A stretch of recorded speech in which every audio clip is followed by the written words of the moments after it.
Di tengah ramainya berita pernikahan Lesti dan Rizky Bilar, sosok pengantin wanita ini justru menjadi sorotan. Seorang pengantin wanita di Aceh ini mendadak viral karena disebut-sebut mirip Lesti Kejora. Hal ini terjadi karena video pernikahan pengantin wanita yang mirip Lesti itu beredar viral di media sosial.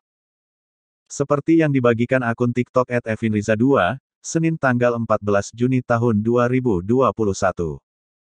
Dalam video TikTok tersebut memperlihatkan pasangan pengantin yang sedang mengadakan pernikahan.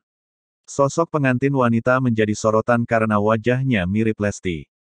Dalam video TikTok itu dituliskan narasi, pernikahan kembaran Lesti Kejora di Subulu Salam, Aceh. Video tersebut pun sengaja diedit dengan disisipkan lagu Lesti berjudul Tirani. Saat ia tersenyum, terlihat pengantin wanita itu juga memiliki gigi gingsul yang persis dimiliki Lesti. Tak ayal, senyuman sang pengantin wanita itu pun identik dengan senyuman manisnya Lesti. Kini video TikTok itu berhasil menarik perhatian warganet hingga sudah ditonton lebih dari 8 juta kali.